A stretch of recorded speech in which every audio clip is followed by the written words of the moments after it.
Retomando, tá falando de idades. 18 anos para vereadores,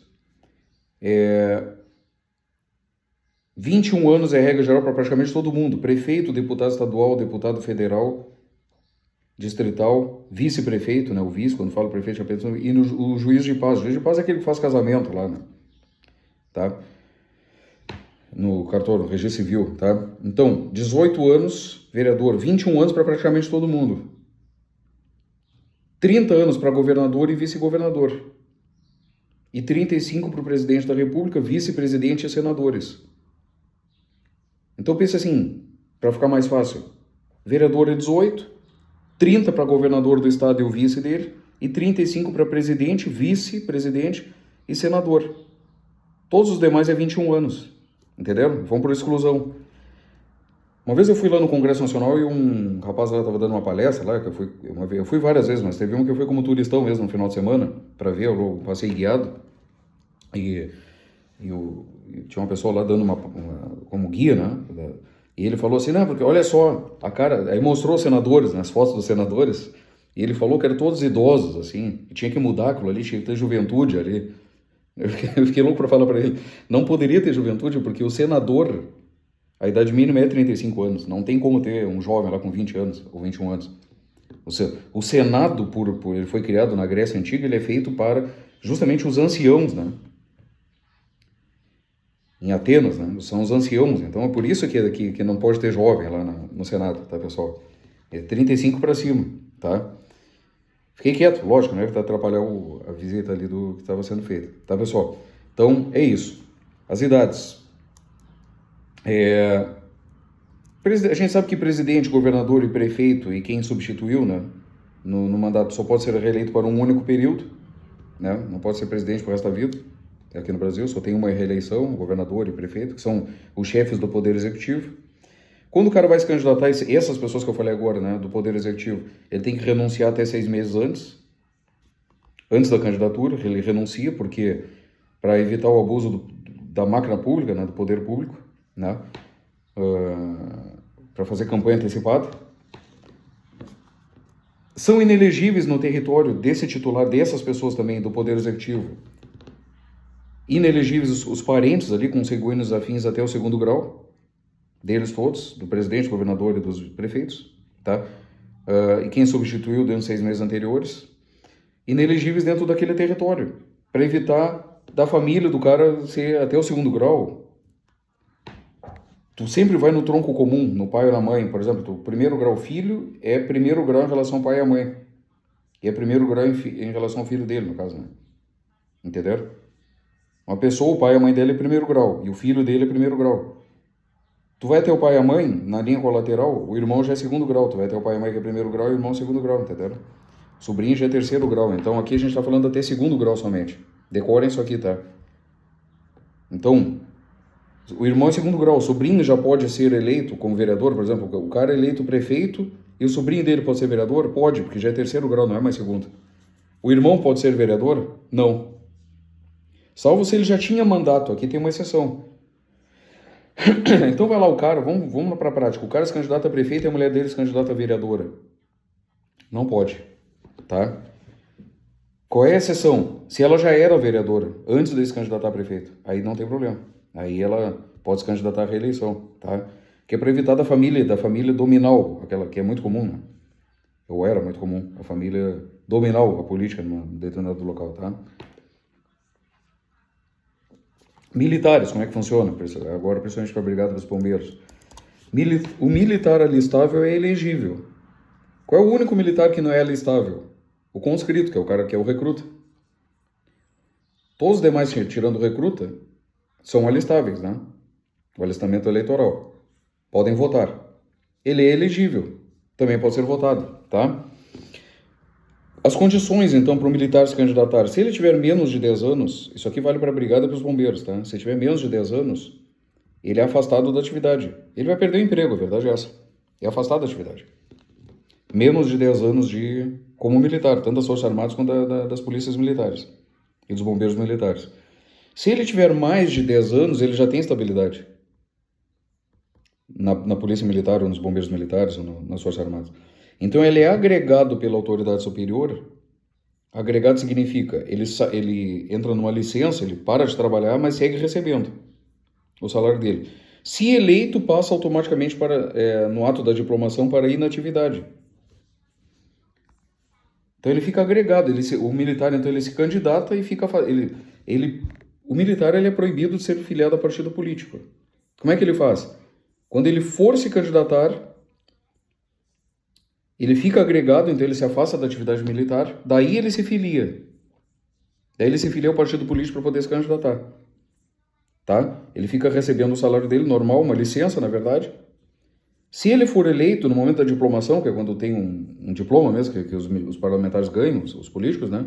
Diplomação, ele vai para a inatividade, ele fica na reserva, Se ele deixar de ser político, ele volta para as Forças Armadas de novo.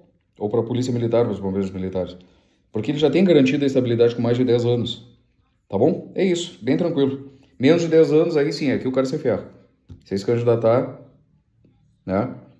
Se ele for se candidatar, ele perde ele vai ser destituído, no caso ele vai para inatividade, tá? Os mandatos podem ser impugnados aí na Justiça Eleitoral no prazo de 15 dias por qualquer pessoa, por abuso de poder econômico, né? Qualquer cidadão pode impugnar o mandato dizendo que teve fraude na eleição, corrupção, né? O prazo é de 15 dias. Aqui tem para consultas populares, ali são feitas pela Justiça, isso aqui foi colocado agora há pouco, em 2021, tá? Pela Justiça Eleitoral, até 90 dias antes aí das eleições. São consultas feitas pela sociedade sobre pontos ali, né? Que ela considera importantes, e a Justiça Eleitoral, até 90 dias antes da eleição, a Justiça Eleitoral entrega ele para os políticos ali, para eles falarem ali, responderem aquelas consultas, aqueles questionamentos que a sociedade perguntou, né? Só que essas respostas não podem ser no período, na campanha eleitoral mesmo, gratuita, né? Eles vão ter que responder por outras formas, por exemplo, nas redes sociais, tá? Não pode ser na propaganda gratuita de rádio e televisão. Concluir, cassação de direitos políticos é proibida, cassar existia no passado, o cara cassar significa que nunca mais ele teria direito, ele seria cidadão, ele deixaria de ser cidadão, né? O cidadão é aquele que democraticamente ele ajuda, contribui ali para o futuro do país dele, né? Através tanto escolhendo seus representantes quanto votando diretamente, que é o caso do plebiscito, referendo a iniciativa popular de lei, né? E ele nunca mais na vida poderia ser cidadão. Seria cassação. Isso é proibido pela Constituição Federal. Pode o quê? Perda ou suspensão. Perder, as duas são temporárias. Perda ou suspensão dos direitos políticos. Quais são os casos? Cancelamento da naturalização. Lembra que o brasileiro naturalizado pode ter cancelado a naturalização? Por quê? Por sentença transitada em julgado judicial. E aí ele perde. Por que ele perde? Porque ele deixa de ser brasileiro, ele vira estrangeiro. Então ele perdeu os direitos políticos dele. Agora, se ele voltar a ser brasileiro novamente, ele volta a ter a cidadania, tá? Incapacidade civil absoluta, por exemplo, alguém que está em coma no hospital, ele fica suspenso, né? Os direitos políticos dele, porque ele não pode votar ou ser votado. Então, nesse caso, ele foi declarado incapaz judicialmente. Aqui não fala, né? Mas incapacidade civil judicial. Daí ele absoluta, tá? Daí ele fica suspenso os direitos. O dia que ele sair do coma, ele segue a votar. Vota automaticamente, tá? Condenação criminal transitada em julgado enquanto durarem seus efeitos. Então o cara está cumprindo a pena. Ele está cumprindo a pena dele. Tanto faz a pena de reclusão, detenção, até pena acessória, prestação de serviço à comunidade, né? Enquanto tiver condenado criminalmente, ele cumprindo a pena, transitado em julgado, ele fica suspenso os direitos políticos dele. O preso, agora para a polícia principalmente, o cara que está preso preventivamente, ele vota. Por isso é que tem urna, levam urnas até o presídio. São os presos preventivos, porque ele não tem a condenação criminal transitada em julgado.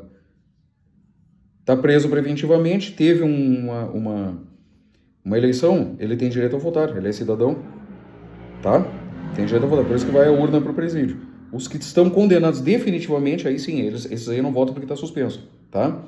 Recusa cumprir a obrigação a todos impostas e prestação alternativa. Por exemplo, o